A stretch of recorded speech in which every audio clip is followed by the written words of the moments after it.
Sinibak na sa pwesto ang hepe ng Calabarzon Regional Police. Yan ay sa gitna ng investigasyon sa nangyaring engkwentro sa Timonan, Quezon at sa pakakapatay ng mga pulis sa isang tauhan naman ni Vic Seaman sa San Juan, Batangas. Naibigay na rin sa NBI ang report ng PNP fact-finding team kaugnay sa madugong operasyon na ginanap sa Quezon. Mula sa Campo Crame, nakatutok live si Ian Cruz.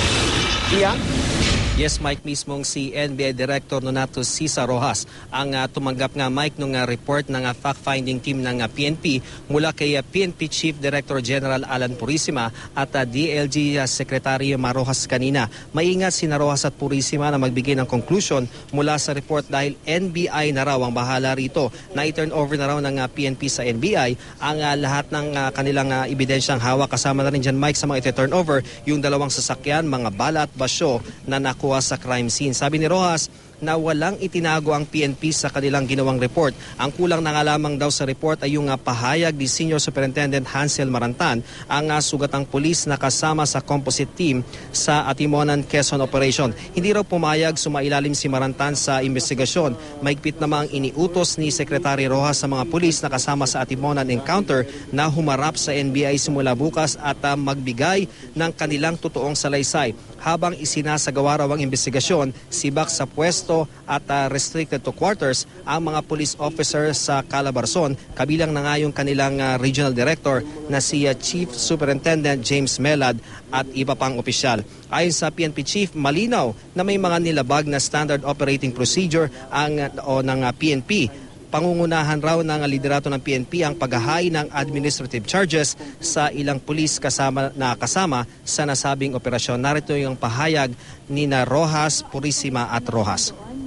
At ang buong puwersa ng PNP, yung fact-finding ay nagamit sa pagsasagawa nitong malinaw at hayag na fact-finding report na ito. Lahat ng alam ng PNP ay nakapaloob dito. No?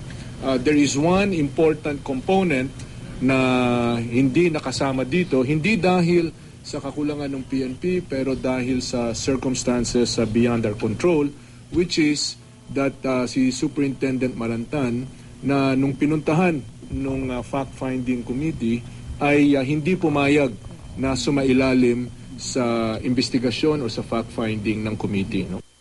Fernando Morales, siya ba'y tauhan talaga ni Vic Seaman na alam niya ba natin ito? Hindi po natin alam yun. It is part of the investigation that we are conducting. So ngayon, sir, nabunutan na ba kayo ng tinik na naibigay nyo na sa NBI itong fact-finding report? No, it's not. Dahil ang nangyayari ngayon is nangyayari yung krimen. So, bakit nangyayari yung krimen? And this should have been happening. Police pa yung mga ibang na-involved. The men and women of NBI, from the operatives hanggang sa technical and other people involved, ay talagang nagmamadali dito because we know the necessity na kailangan din namin matapos kaagad. NBI nga wishes to really take the statement of Colonel Marantan para magkaroon ng linaw insofar as his version is concerned. It would be very important and necessary for us to take the statement of this person. Mike, gaya nga nung binanggit ni General Purisima ay paimbestigahan din ng PNP ang operasyon na isinagawa sa San Juan, Batangas kung saan nga nabaril at napatay sa isang operasyon ng isang Fernando Morales alias Pandoy na sinasabing malapit na kaibigan ni Vic Seaman, isa sa 13 nasawi sa Timonan, Quezon. Ayon sa PNP, si Seaman ay pinaniniwalaang leader ng Gun for Hire Syndicate at sangkot sa iba pang iligal na aktibidad.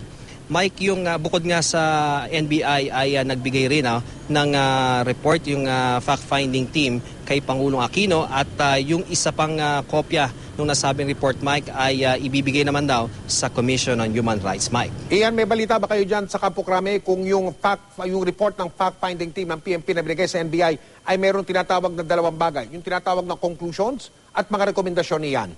Yes, Mike, nabanggit din sa atin ni Secretary Marojas at ni Director General Alan Purisima. May mga konklusyon na totoo at may rekomendasyon, Mike. Yun nga lang, ang binabanggit nila, Mike, sa kabila nga nung kanilang mga konklusyon na yan, ay hindi nila ito maisa sa publiko dahil nga nag-iimbestiga pa yung NBI na siyang itinalaga ng Pangulo Aquino na siyang tagapag-imbestiga sa nangyaring ito sa Atimonan. Kaya ayaw na nila, Mike, na magbanggit kung ano man yung kanilang conclusion, kung ito ba ay ambush o shootout talaga, dahil yung NBI daw na siyang sole authority sa pag-iimbestiga, yung siyang dapat na maglabas nung kanilang final, yung tinatawag nga na conclusion kung ano nga yung nangyari sa Timonan, Quezon, Mike. Maraming salamat, Ian Cruz.